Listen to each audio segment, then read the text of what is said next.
बिस्मिल्लाहिर्रहमानिर्रहीम। इन औलियाउहु इल्लल मुत्तकून। सदक़ल्लाहु मौलानल अज़ीम। बारगाह रिसालत मुआब सल्लल्लाहु तआला अलैहि वसल्लम में एक बार दुरूद पाक का हदिया पेश करें।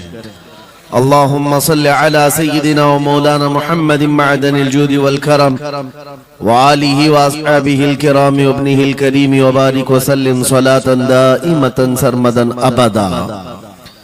बरकत के लिए मैं अर्ज करता हूँ गौसे आजम बमने बेसरो सामा मददे क़िबले दी मददे काबे ईमा मददे। वाह क्या मर्तबा ए गौस है बाला तेरा, ऊंचे ऊंचों के सरों से है कदम आला तेरा। सर भला क्या कोई जाने के है कैसा तेरा, औलिया मलते हैं आंखें वो है तलवा तेरा।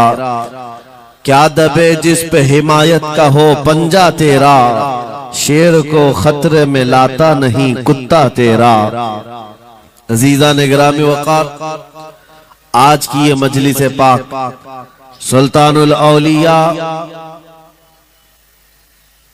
कंदीले समदानी महबूबे रब्बानी सैयदना शेख अब्दुल कादिर जीलानी क़द्दसल्लाहु सिर्रहु शरीफ की बारगाह में खिराज अकीदत के लिए मुनाक़िद की गई है। और आज से ठीक एक साल पहले मुंब्रा की सरजमीन पर मैं आपके सामने हाजिर रहा और जलसा भी था गौसे पाक का ही। फिर साल भर के बाद बराबर यही अय्याम थे, जमीन थोड़ी बदली हुई लगती है, लेकिन मिंबर पर मौजूद उलमा भी वही तकरीबन मुझे नजर आते हैं और सामने के चेहरे भी पहचाने नजर आते हैं और जलसा भी वही है। ये बात मैं इसलिए जिक्र कर रहा हूं तवज्जो के साथ। साल भर गुजर गया मुंब्रा में, मैं खिताब करके आपके पास से रुखसत हुआ, उस बीच मेरा आना जाना हो न सका। लेकिन इस एक साल भर की मुद्दत में मुंब्रा वाले में से कोई एक बात भी बता दे, क्या कोई मेरे पिछले बयान से आज बयान करने के बीच का जो साल गुजरा है कोई फसाद हुआ है, या कोई कर्फ्यू लग गई है, या कोई फितना हो गया है, या लोगों में कोई भड़कने वाले मामलात हुए हैं, किसी के पास कोई रिपोर्ट आई है? और अगर नहीं है तो मैं ये बात खास तौर पर डिपार्टमेंट वालों से कह रहा हूं, जिनको हमारा नाम ले लेकर के ही इतना डराया गया है कि जलसा होते ही उनके हाथ पैर अलग अंदाज में रखते हैं, कि उनको ऐसा लगता है कि ये मौलवी आएगा अभी भड़काएगा और मुंब्रा में पूरी आग लग जाएगी। मियां साल भर पहले की रिपोर्ट भी आपके पास, साल भर पहले भी इसी जगह से खिताब हुआ और आज फिर खिताब करने आए। उनसे मैं कहता हूं कच्चे कान न रखें, अच्छी रिपोर्ट लिया करें, अच्छी रिपोर्ट लिया करें। हम गौसे आजम के दरबार के कुत्ते हैं, हम फितना व फसाद मचाने या आतंक और दहशत फैलाने नहीं आते। हमको जो बोलना होता है वो खुफिया सुरंगों में नहीं, खुले मैदान में बोलते हैं। हमारी कोई खुफिया मीटिंगें नहीं होती, ढकी छुपी प्लानिंग नहीं होती। गौसे पाक के दरबार के कुत्ते हैं, खुले आम बोल रहे हैं, इसलिए कि आला हज़रत अजीमुल बरकत इमाम अहले सुन्नत मुजद्दिद वक्त अपने वक्त के अबकरी आलिम दीन है।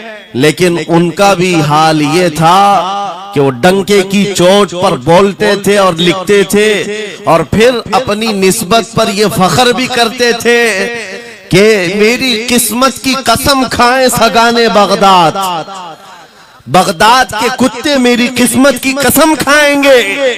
आला हज़रत फरमाते हैं मेरी किस्मत की कसम खाएं सगाने बगदाद, अरे हिंद में रह के भी देता रहूं पहरा तेरा।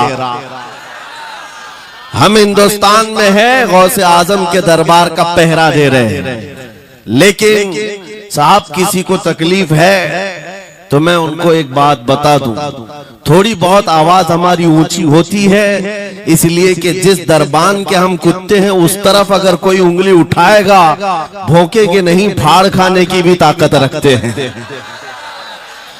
मेरे अजीजों, कुत्ते का काम ही है, वो दरबान के दरवाजे पर होता है और वो निगरानी के लिए है। हमारी जुबानें नबी करीम सल्लल्लाहु अलैहि वसल्लम की इज्जत के लिए रखी गई। हमारी जुबानें, हमारी जिंदगियां अल्लाह के वलियों की हिमायत के लिए रखी गई है, और अगर उनकी हिमायत में ना बोले तो फिर क्या धोती कुर्ते वालों के लिए बोलेंगे। बात सिर्फ इतनी है कि स्टेज उधर भी लगते हैं इधर भी लगते हैं। आप चापलूसी किसी और की करते हैं और हम तारीफ किसी और की करते हैं। आप माल के पीछे भागते हैं और फिर आप मौजूदा हुकूमत जो भी मौजूद है उसके सिक्कों पर और उनके ओहदे पर और उनके मनसब पर देख करके आप बात करते हैं। लेकिन अल्हम्दुलिल्लाह हम फकीरों की आदत ये है, हम बरसों पुराने आबा व अजदाद से गौसे आजम के ही दरबान, उनके ही गुलाम है, इसलिए कि हमने ये सुना भी है और पढ़ा भी है। हमारे यहाँ निस्बत पर फख्र किया जाता है, और कैसी निस्बत पर? अरे हमारे वक्त का मुजद्दिद जब इस बात पर फख्र करता है, या गौस तुझसे दर, दर से सग और सग से है मुझको निस्बत।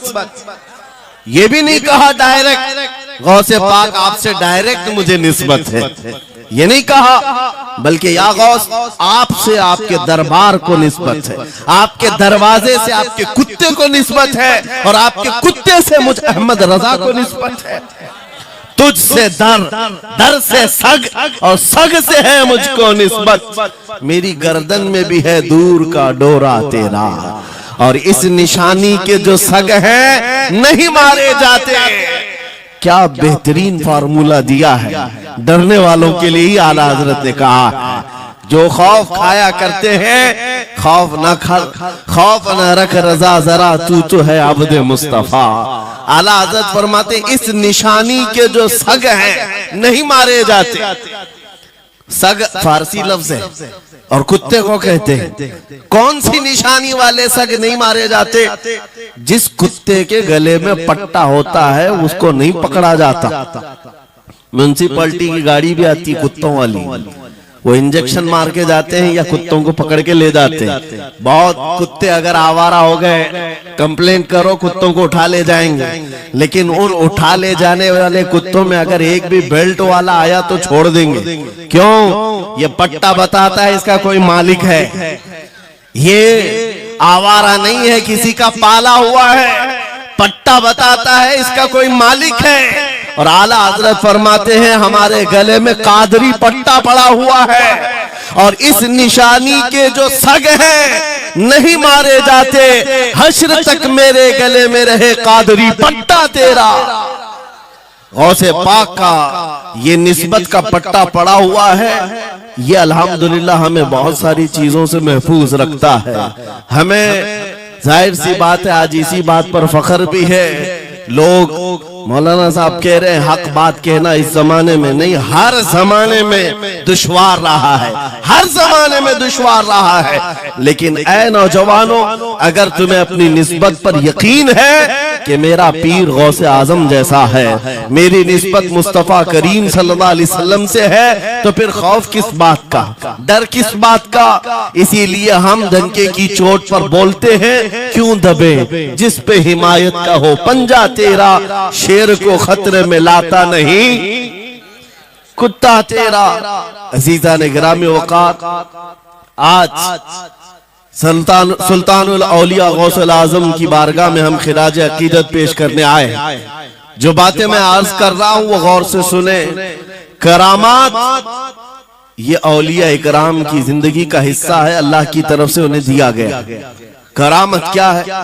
ऐसा मुहय्यिरुल अक़ूल काम अक्ल को हैरत में डाल देने वाला काम जो आम इंसान नहीं कर सकता। आम इंसान की अक्ल में ना आए अल्लाह के वली से सादिर होने वाला ऐसा कोई काम, उसको करामत कहते हैं। लेकिन करामत औलिया कराम की विलायत को साबित करने के लिए जरूरी नहीं।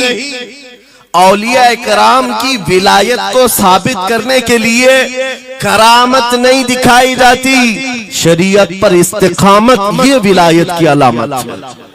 अगर वो मजबूती के साथ हर जमाने में अपने दीन पर जमा हुआ है, वो अल्लाह का वली है, वो अल्लाह का वली है।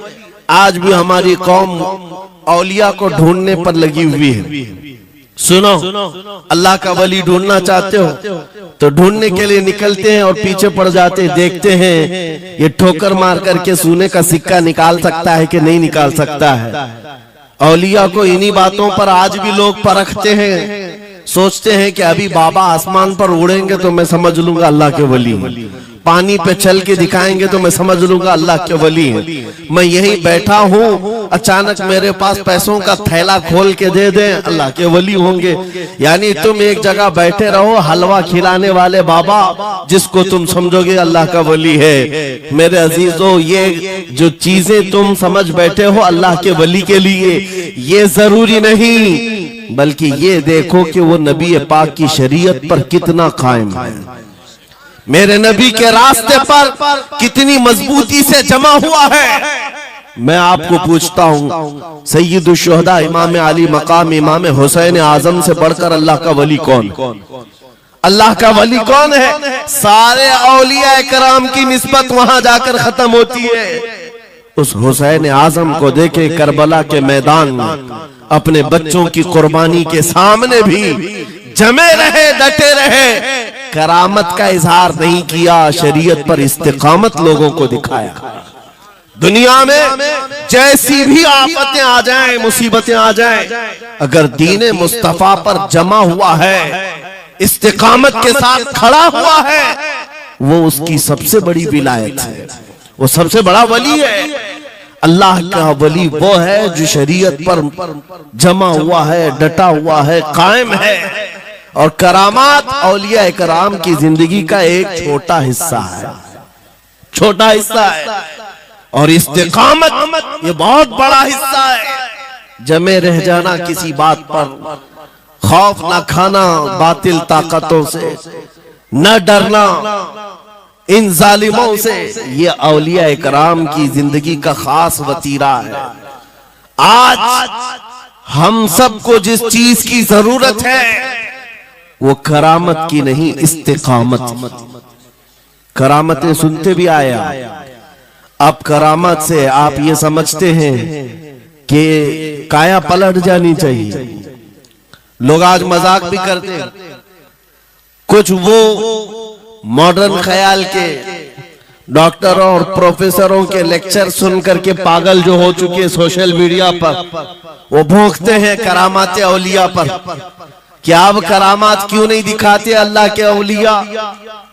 ये जो हालात बदले हुए हैं, इन हालात में इनकी करामतों से जमीन क्यों नहीं पलट जाती? जालिमों के मुंह में कीड़े क्यों नहीं पड़ जाते? मेरे अजीजों, पूरी दुनिया करामात से नहीं चलाई जाती, वल्लाह मुसब्बिबुल अस्बाब, अस्बाब पर रखा है। एक मशहूर जमाना बुजुर्ग हजरत मोहम्मद जाम रहमतुल्लाह अलैह बगदाद हलाकू के जमाने के थे। हलाकू बादशाह जिसने बस्तियों की बस्तियां वीरान कर डाली और इतने कत्ल कर दिया था, जहां से गुजरता था इंसानों की खोपड़ियां। उसका जब बगदाद पर हमला करने का इरादा हुआ तो बगदाद से कई मील दूर उसका लश्कर लेकर वो पड़ाव किया और अपने 2 सिपाहियों को बगदाद का मुआयना करने के लिए भेजा।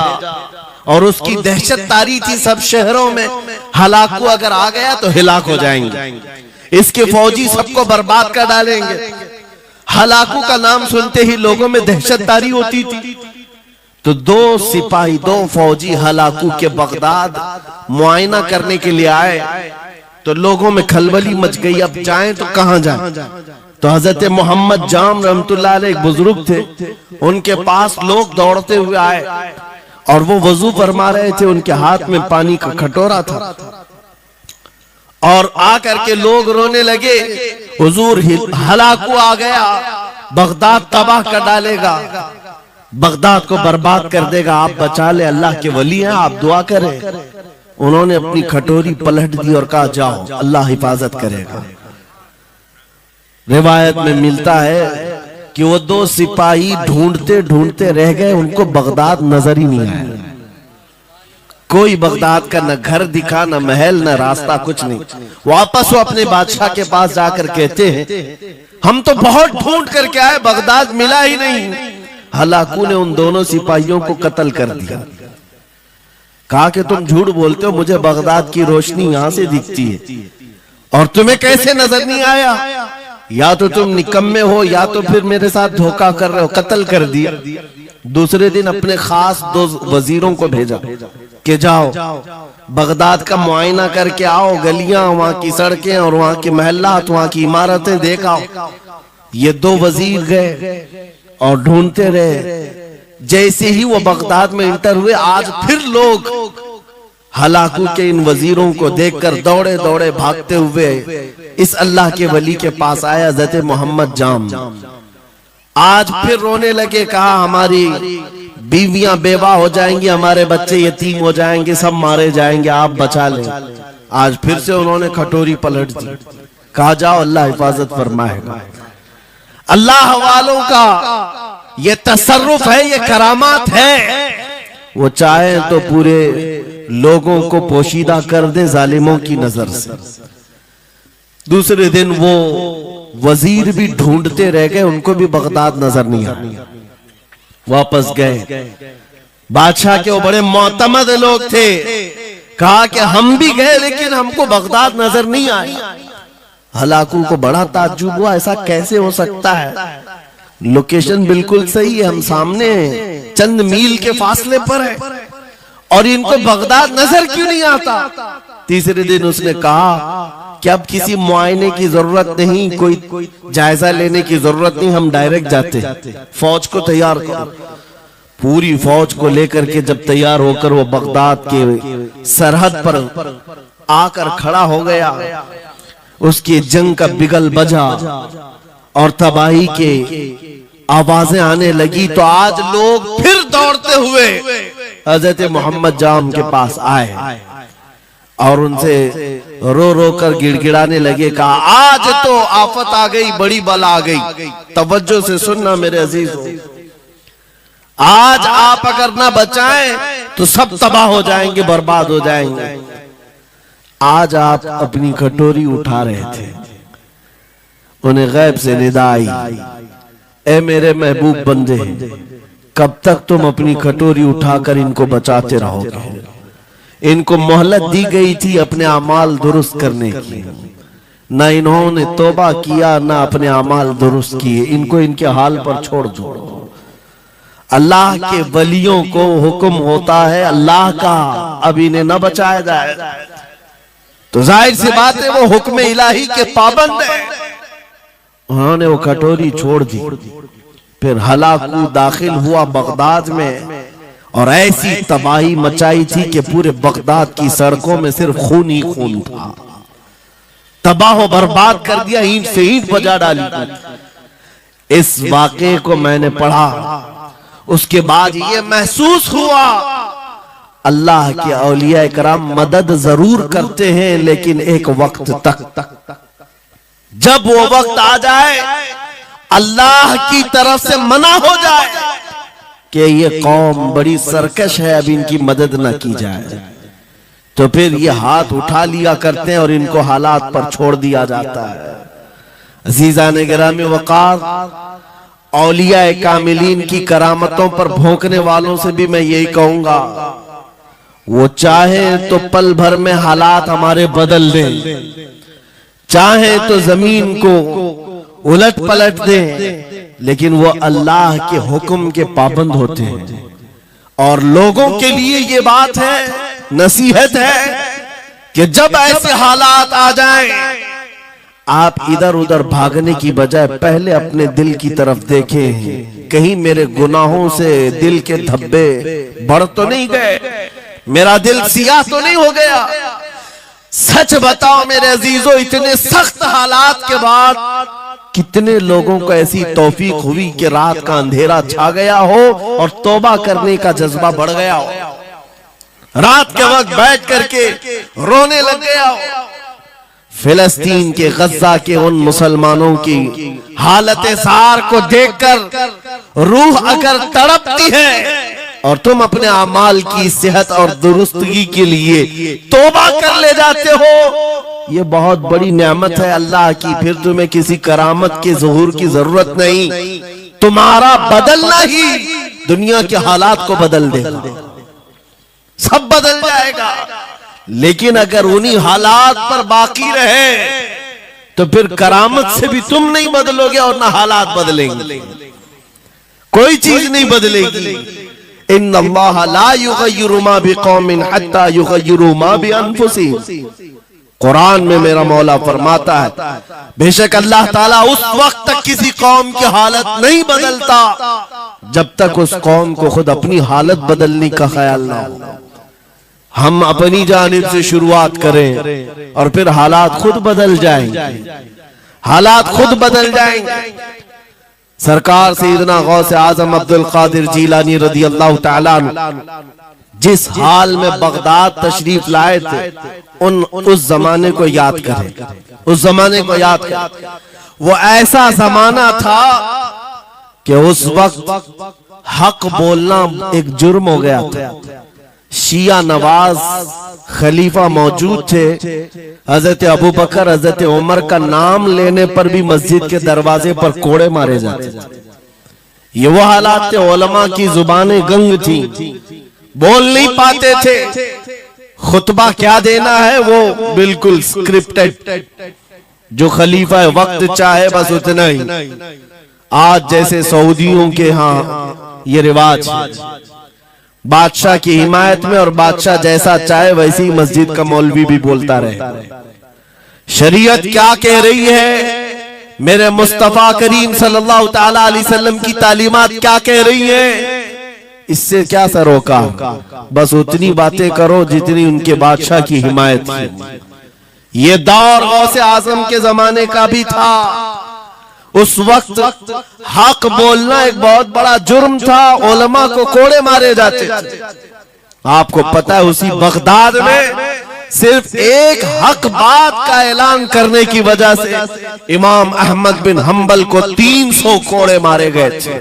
उनकी पीठ झुक गई थी, उनकी रीढ़ की हड्डी टेढ़ी हो गई थी। कोड़ा किसको कहते हैं, कोई रस्सी को नहीं, चमड़े का वो बेल्ट जिससे वो मारते थे तो जिस्म की चमड़ी लग करके आ जाती थी। 100 कोड़े में तो आदमी मर जाता था, कोई बच गया बच गया। 300 कोड़े खाए उस इमाम की बात कर रहा हूं जिसको मेरे नबी की 5 लाख हदीसें याद थी। वो इमाम अहमद बिन हंबल इतने बड़े इमामुल हदीस कोड़े खाते थे तो किस बात पर, सिर्फ हक बात का ऐलान बरसरे पैकार करते थे, सबके सामने करते थे। उन्होंने कोई बादशाह की रियायत नहीं की, उन्होंने ये नहीं देखा कि ये क्या चाहते हैं, बल्कि हमेशा ये देखा कि मेरे नबी की शरीयत क्या चाहती है। मेरे अजीजों, यही बड़ी करामत है। गौसे आजम की बड़ी करामतों में से करामत ये है, उस जमाने में आप बगदाद तशरीफ लाए जब हालात ऐसे थे कि हक बोलना दुश्वार था, और आप जब मस्जिद पर खड़े, मस्जिद के मिंबर पर खड़े होकर ऐलान करने लग गए, हैबत ऐसी तारी थी कि कोई आपको रोक ना सका, और आपकी ये हक्कानियत की तबलीग फैलती गई। शुरू में 10 लोग, फिर 20 लोग, फिर 100-200, फिर 1000-2000। गौसे आजम ने चंद महीनों में जो खुतबात दिए, आपके खुतबात का आलम ये था कि फिर 70,000 का मजमा बराबर सुनने के लिए आया करता। और गौसे आजम का ये खुतबा एक नहीं, हजारों खुतबात हैं जब जब आप खुतबा देते थे, एक बात याद रखें, जुबान अगर पाक हो और अल्लाह की नबी पाक की शरीयत ताहिरा बोलती हो, उस जुबान में भला का असर होता है, अल्लाह करीम की तरफ से असर डाला जाता है। हक बात अगर बुलंद आवाज से कहो, ये मत देखो कि मैं कौन हूं, ये देखो कि कलाम किसका है। अल्लाह करीम लोगों के दिलों पर बात डालता है। गौसे आजम की जुबान से निकले हुए कलमा ऐसे हुआ करते, मजमा खत्म होने से पहले पता नहीं कितनों की तो लाशें उठाई जाती थी, कितने तो वहां बेहोश हो जाते। किस बात पर? इतना असर करता दिल पर कि लोग कपड़े फाड़ लेते थे। खुतबे के अंदर, बयान के अंदर ऐसा असर होता कि लोग बैठे बैठे मदहोश हो जाते, कोई जोश हाल में कपड़े फाड़ डालते। रिवायात में बताया गया कोई एक मजमा भी ऐसा नहीं जिसमें हुजूर गौसे पाक की तकरीर के बाद जनाजा ना उठाया गया।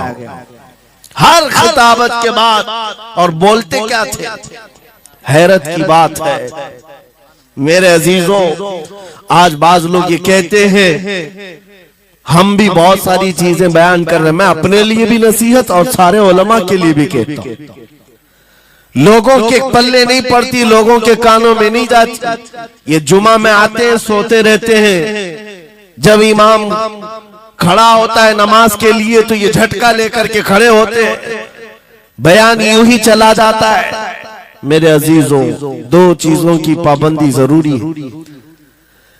मैंने पढ़ा था इमाम अहमद बिन हम्बल ने हजरत सुफियान सौरी रज़ी अल्लाह ताला, हजरत सुफियान सौरी नसीहत कर रहे थे, और जब वो नसीहत करते तो लोग रो पड़ते थे, आखिरत को याद करते, कब्र की होलनाकियों का तज़किरा करते तो लोग रोने लगते। एक बंदा था, वो मजलिस में आया करता और खामोश बैठता, और उस पर कुछ भी असर नहीं। एक दिन उसने पकड़ करके पूछा हज़रत सुफियान से, आप जब बयान करते तो लोग धाड़े मार मार कर रोते, मुझे तो कुछ नहीं होता, मैं तो ऐसे ही बैठा रहता हूं। आपने क्या फरमाया? आपने ये नहीं फरमाया कि तू बदतमीज है, तू बदमाश है, तू बद अमल है। फरमाया दो में से एक खराबी हो सकती है, या मेरा दिल खराब होगा या तेरा दिल खराब होगा, इसलिए कि मैं बात रसूलुल्लाह की कर रहा हूं, इसमें असर तो होगा ही। दो में से कोई एक खराब होगा, ये नहीं फरमाया कि तू ही खराब। यहां पर हमारे लिए नसीहत है, बोलने वाली जुबान पाक हो और लुकमा हलाल का जाता हो, अल्लाह असर जरूर पैदा फरमाता। सरकार गौसे पाक रज़ी अल्लाह ताला अन्हु मिंबर पर खड़े होकर बयान कर रहे हैं। क्या बयान कर रहे हैं? सुने। एक दिन आप हज़रत अब्दुल जब्बार को बैठाए, अपने बेटे को, वो बयान करते रहे, उसके बाद उतर कर क्या कहा, अब्बा जान आप जो बयान करते हैं उसमें जो रिक्कत तारी होती है वो मेरे बयान में नहीं होती, आप बयान कर। गौसे पाक मिंबर पर खड़े हो गए, और सुनो 70,000 का मजमा है। गौसे पाक की तकरीर क्या है? डायरेक्ट शुरू फरमाते गौसे पाक, ऐ लोगों, मेरे घर में आज एक बड़ा हादसा हो गया। अपने घर का वाकया बयान कर रहे, मेरे घर में आज एक अजीब हादसा हो गया। अब्दुल जब्बार की माँ यानी अपनी बीवी के बारे में कह रहे हैं, उनके बेटे हज़रत अब्दुल जब्बार कहते हैं, अब्दुल जब्बार की माँ मेरे लिए दही मट्टी की हांडी में जमा कर रखी हुई थी, एक छीके से लटकाई हुई। गर्मियों के दिन थे, आज मेरी भी ख्वाहिश थी दही खाने की। मैं घर पहुंचा दोपहर के वक्त, दही की हांडी मेरी बीवी ने उठा करके दस्तरखान पर रखा था। मेरे पहुंचने से पहले ही एक बिल्ला आया घर में और पांव से झपटा मारा, वो दही का मटका गिर गया, टूट गया और दही पूरा जमीन पर बह गया। न माँ खा सका न मेरी बीवी खा सकी। इतना बयान करना था कि लोग फाड़े मारकर रोने लग गए, कपड़े फाड़ने लग गए। लोगों के अंदर जोश हाल से कैफियत बदल गई। मेरे अजीजों, कोई अपने घर का वाकया बयान कर रहा हो, कि दही की हांडी फट गई, दही बह गया। इसमें कौन सी ऐसी बात है रोने की? ये हमारे और तुम्हारे लिए हो सकता है। गौसे आजम का मजमा भी अहले दिल का हुआ करता था। वो बसीरत वाले लोग बैठते थे। गौसे पाक क्या बयान कर रहे थे? गौसे पाक के बयान का मतलब ये नहीं है कि अब्दुल उनकी बीवी दही की हांडी जमाई थी और उनके लिए खाने का इंतजार कर रही थी। गौसे आजम अपने वाकये से दुनिया की हालत बता रहे थे। ऐ लोगों, जिस तरह मेरे घर में आज मेरे खाने से पहले दही का मटका टूट गया और दही बह गया, सबकी हालतें तकरीबन ऐसी होती हैं। इंसान अपने लिए इतना कमाता है, माल जमा करता रहता है, और जब उसके खाने का वक्त आता है मलकुल मौत पंजा मारकर रूह निकाल लेता है और सारा माल उसका धरा का धरा रह जाता है, ना वो चख पाता है न खा पाता है। गौसे पाक रज़ी अल्लाह ताला अन्हु ये दुनिया की हालात बता रहे थे। और मेरे अजीजों, आज भी वही हालात हैं हमारे, आज भी वही हालात हैं। हमने कमाने के लिए अपनी सेहत गंवा दी, रात नहीं देखा, दिन नहीं देखा, दौड़ते रहे माल हासिल करने के लिए। इतना जमा कर लूं, इतना जमा कर लूं, इतना जमा कर लिया, जब तक तो सेहत बिगड़ गई, शुगर भी आ गई, बीपी भी आ गई, और ऐसी बीमारियां लग गई कि अब इनको ठीक करने के लिए जितना जमा किया था खर्चा करते रहो। शेख सादी रहमतुल्लाह अलैह फरमाते हैं, ये दो कामों में तो इंसान की पूरी जिंदगी खत्म होती है। पहले कमाने के लिए सेहत गंवाता है और फिर सेहत बचाने के लिए माल गंवाता है। ये दो चीजों में गौसे पाक रज़ी अल्लाह ताला अन्हु की नसीहत यही थी कि इतना जमा कर ले जाते हो, इतना जमा करते हो कि फिर जब खाने का वक्त आता है तो मियाँ ऐसे हालात होते हैं कि नमक भी नहीं खा पाते, शक्कर भी नहीं खा पाते। दूसरी बातें तो छोड़ो, शुगर वाले शक्कर नहीं चख पाते, बीपी वाले नमक नहीं चख पाते। अरे ये बड़ी छोटी चीजें हैं, और माल देखो तो करोड़ों का है, अरबों का है, अरबों का माल पड़ा हुआ है, नमक नहीं चख पाते, शक्कर नहीं खा पाते। किसके लिए जमा किया था?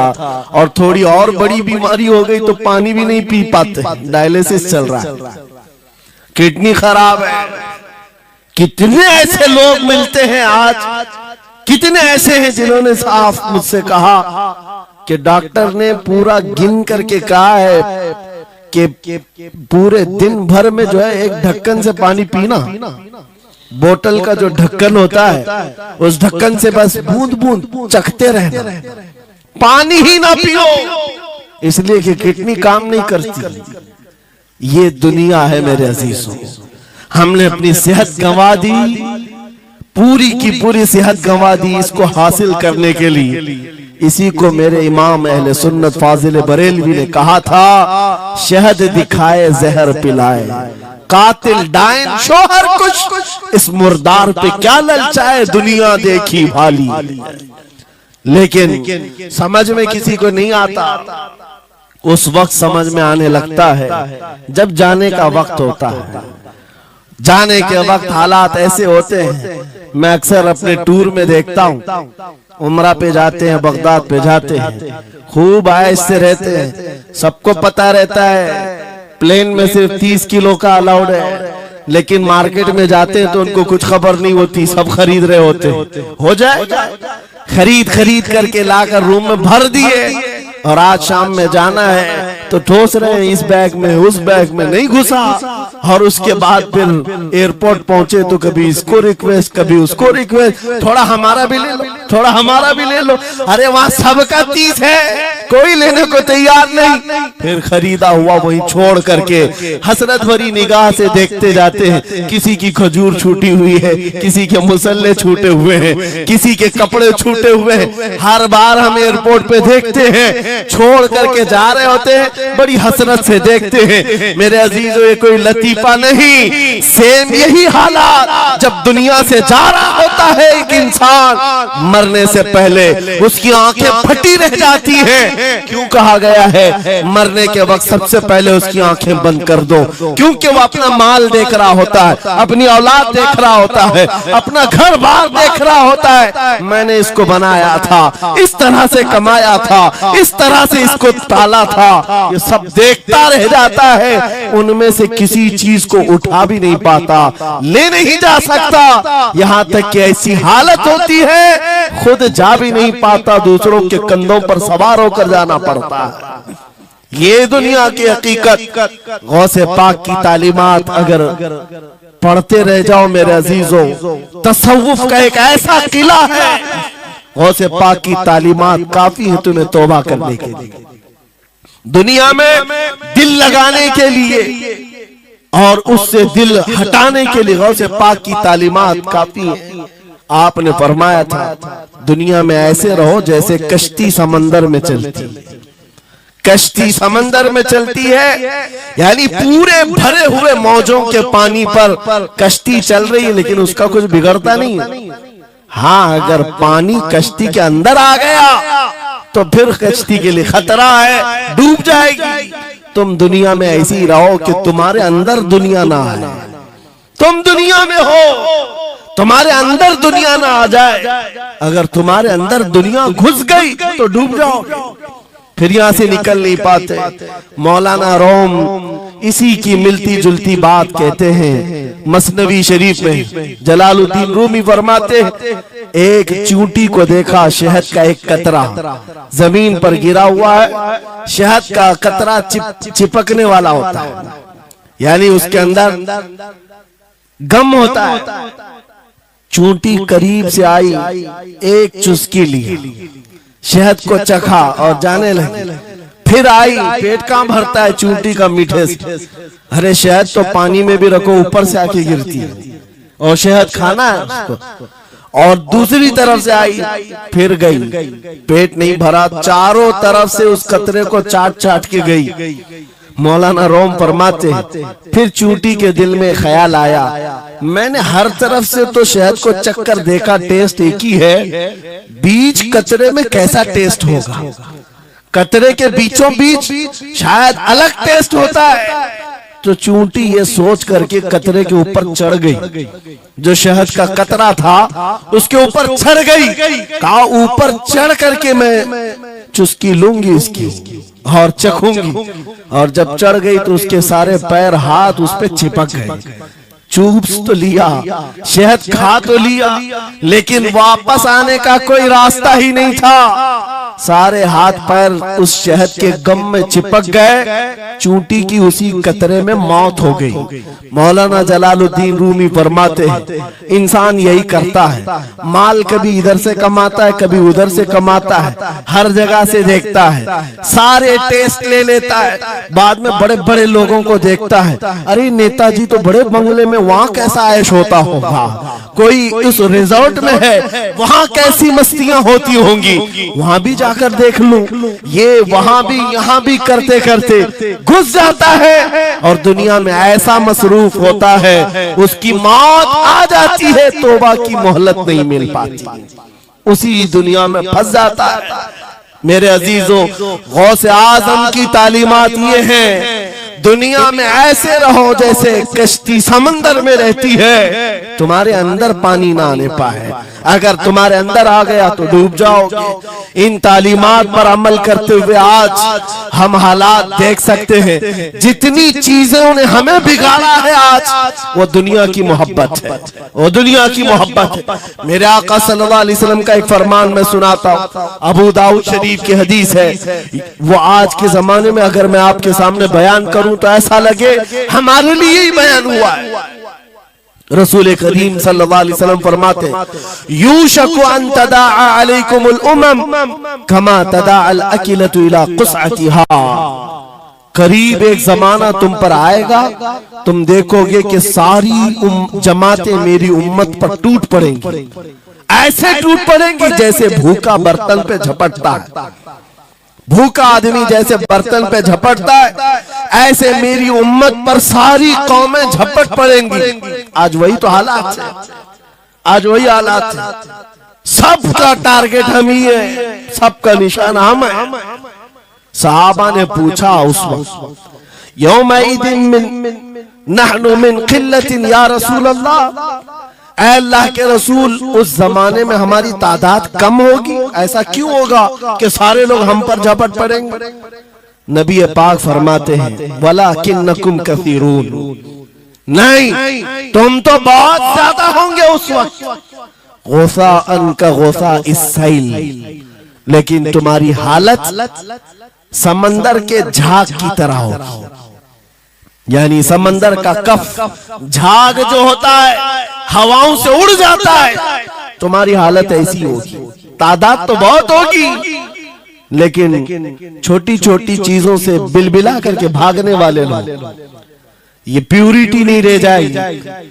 फिर सहाबा ने पूछा, या रसूल अल्लाह सल्लल्लाहु अलैहि वसल्लम, ये ऐसी चीज हमारे अंदर क्यों आएगी? मेरे आका फरमाते हैं, वजह दो ही होगी।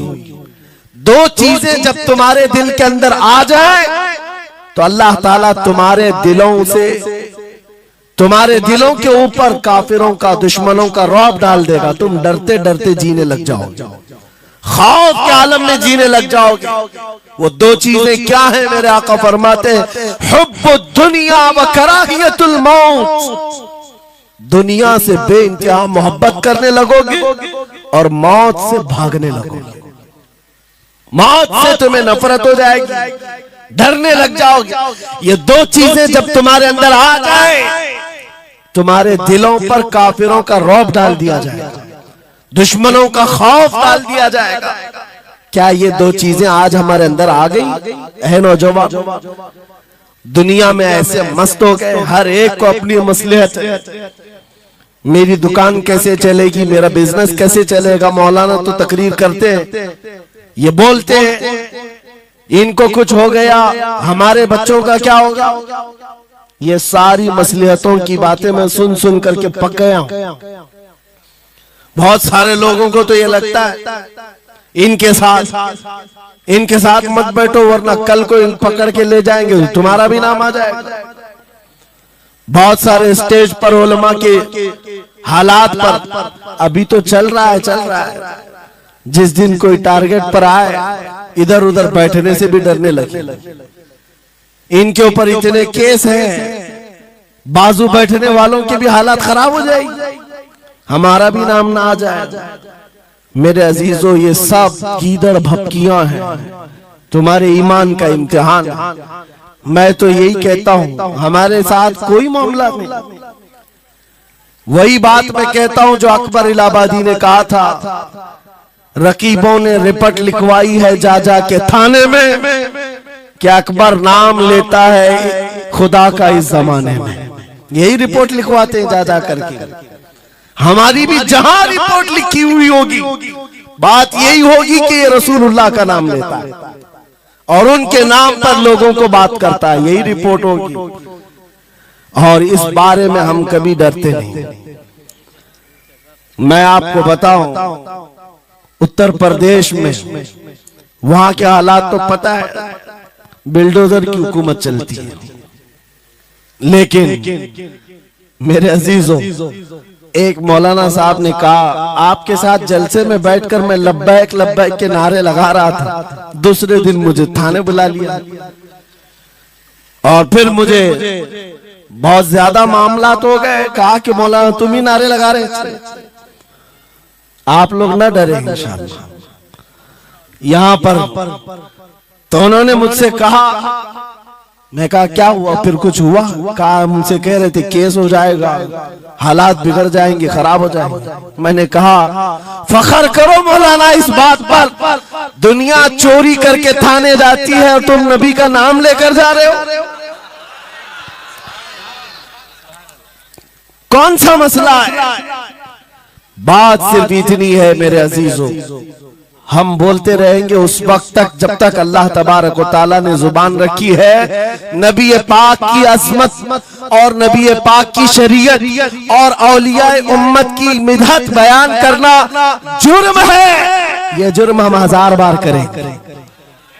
अगर ये जुर्म है 1000 बार करें, बल्कि हम दार पर भी, फांसी के फंदे पर भी ये जुर्म करेंगे, क्योंकि हमारे असलाफ ने हमें ये बताया है जो जान मांगो तो जान दे दे, जो माल मांगो तो माल दे दे, मगर ये हमसे कभी ना होगा नबी का जाहो जलाल दे दे।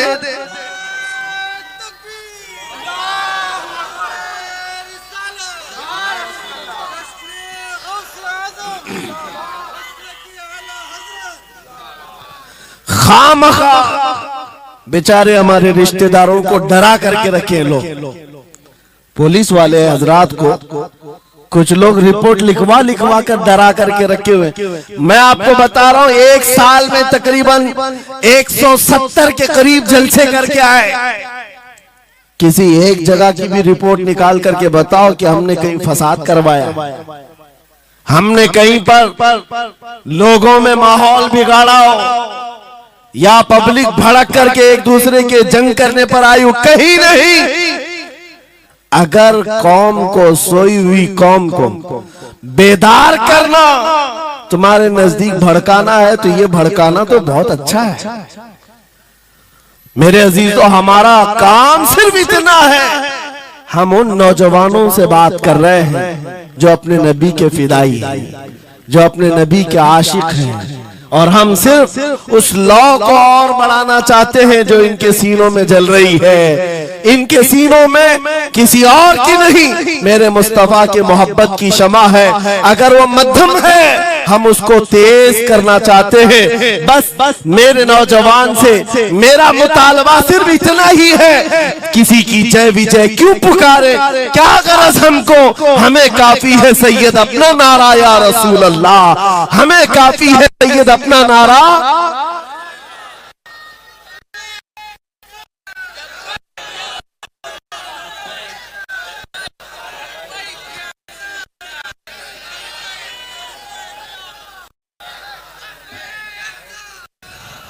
लब्बैक लब्बैक लब्बैक या रसूल अल्लाह, लब्बैक लब्बैक लब्बैक या रसूल अल्लाह, लब्बैक लब्बैक लब्बैक या रसूल अल्लाह, लब्बैक।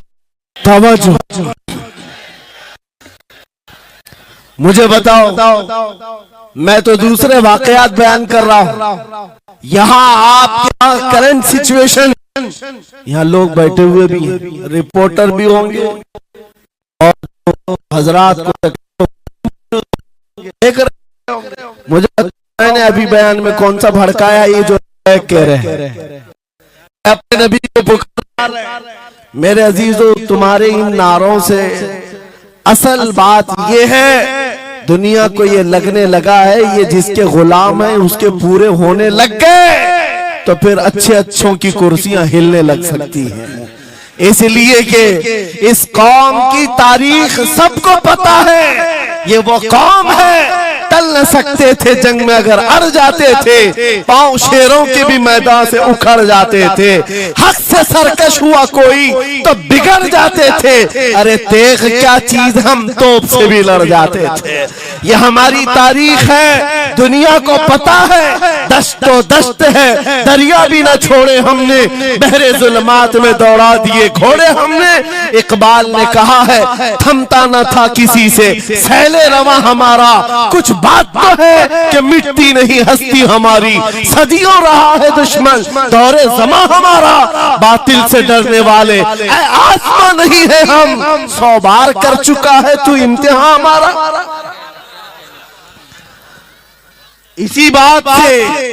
इसी बात को लेकर के बोर के बिगाड़ करके पैदा किया जाता है। हालात खराब हो जाएंगे आपके बयान का, हालात खराब नहीं होंगे। ईमान अगर मजबूत हो जाता है तो हालात खराब कभी नहीं होते, हालात खराब नहीं होते।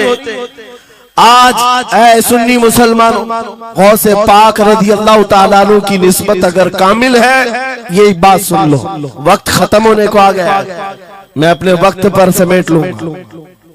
आप मिंबर पर खुतबा दे रहे, उलमा भी तवज्जो करेंगे, क्योंकि ये भी मिंबर पर खुतबा देने के लिए खड़े होते हैं और जुम्मा में मस्जिद पर माइक लेकर के बयान करते हैं, आधा घंटा पौना घंटा।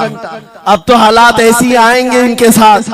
अब तक तो ट्रस्टियों की चिट्ठियां आती थी, सदर सेक्रेटरी बोलता था मौलाना ये नहीं बोलना वो नहीं बोलना। अभी इसके बाद और आगे से भी आएंगे और चिट्ठियां आएंगी कि मौलाना अभी आपको क्या बोलना है इस जुम्मा में।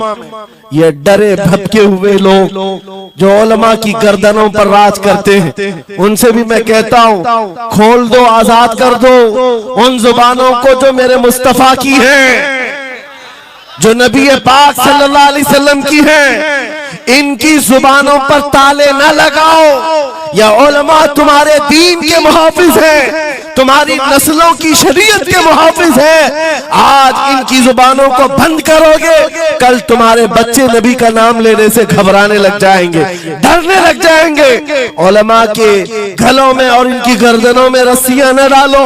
ये तो उन जालिम ट्रस्टियों से कहता हूँ, बाकी उलमा से कहता हूँ अगर हालात ऐसे आ गए ठोकर मार दो इनकी नौकरियों को। एक दरवाजा अगर ये बंद करते हैं, मेरा मौला 70 दरवाजे और खोलेगा।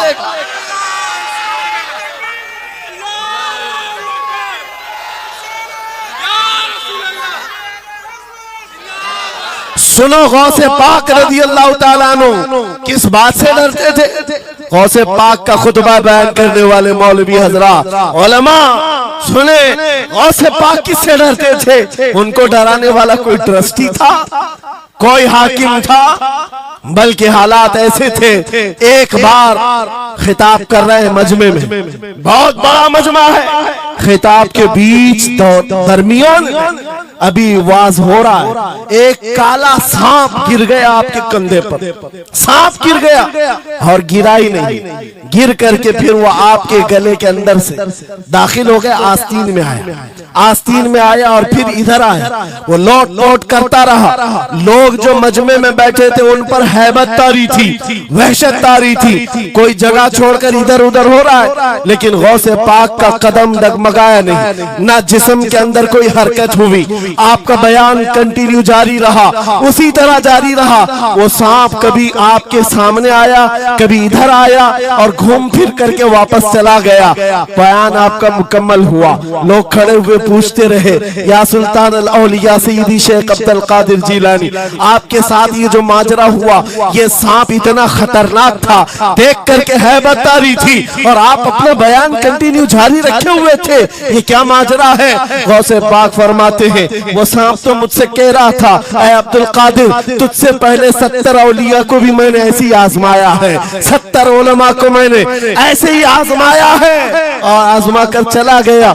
गौसे पाक क्या फरमाते सुनो, ऐ लोगों तुम मुझसे पूछ रहे उससे डरता था या नहीं डरता था, बात सिर्फ इतनी है, मैं उस कादिर का बंदा अब्दुल कादिर हूं, उस कादिर का बंदा अब्दुल कादिर हूं। मेरे उसकी कुदरत पर ऐसा यकीन है, अगर मौला ने मेरी मौत लिखी है तो ये काले सांप से क्या चूंटी से भी हो सकती है, और अगर मौत नहीं लिखी इस तरह के 1000 सांप मेरे गले में आए, मेरी मौत नहीं आ सकती। मेरा उसकी कुदरत पर यकीन कामिल है, इसलिए मैं उसका बयान कंटिन्यू रखा, जारी रखा।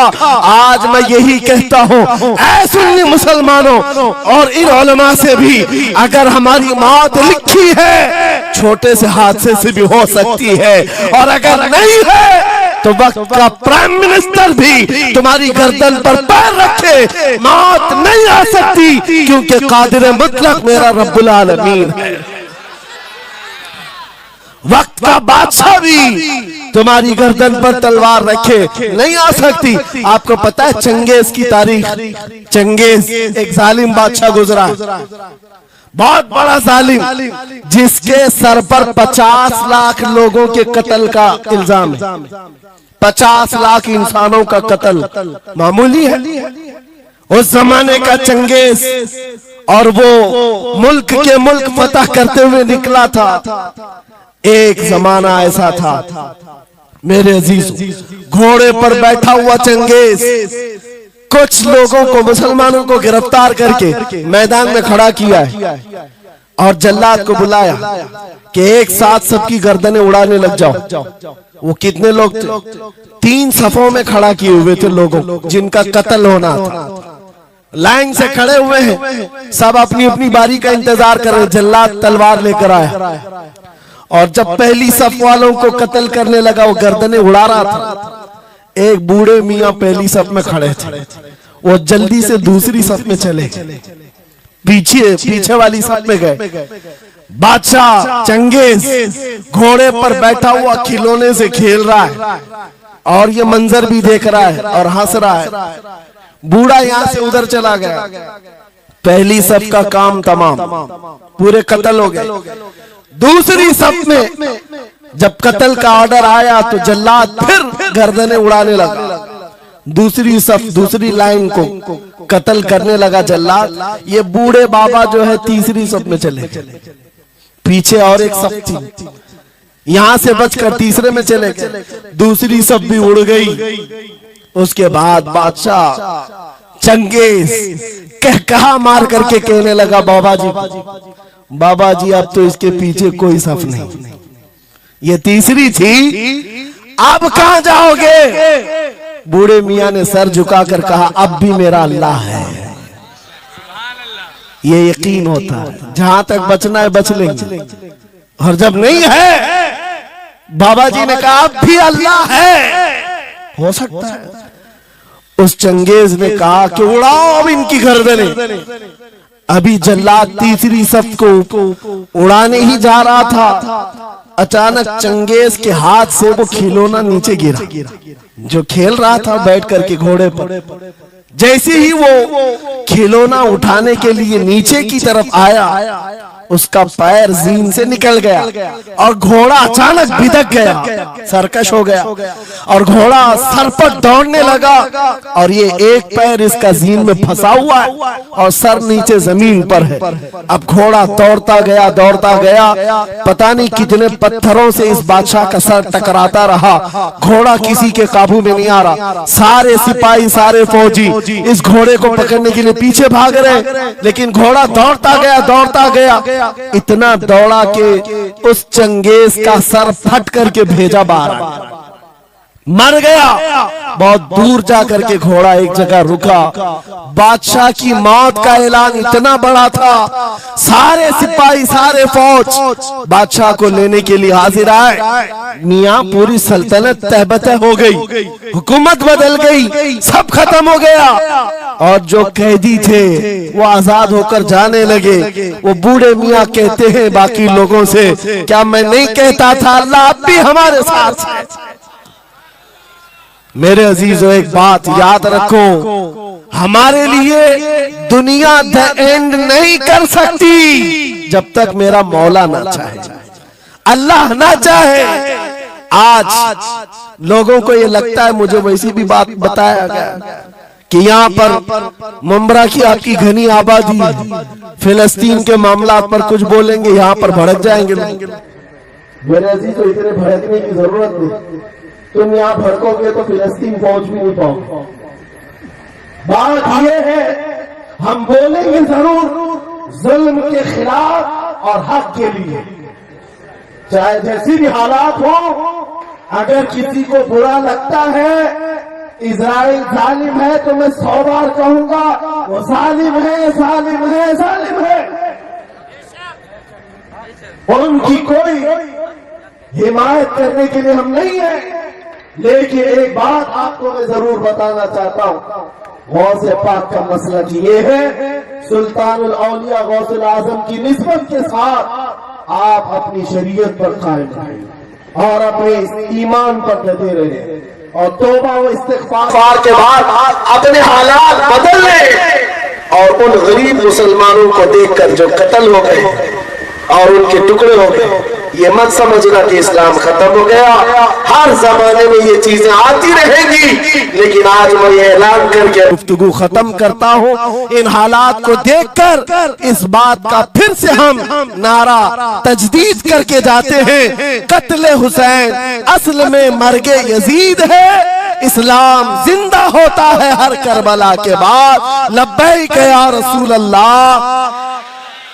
लब्बैक या रसूल अल्लाह, लब्बैक या रसूल अल्लाह।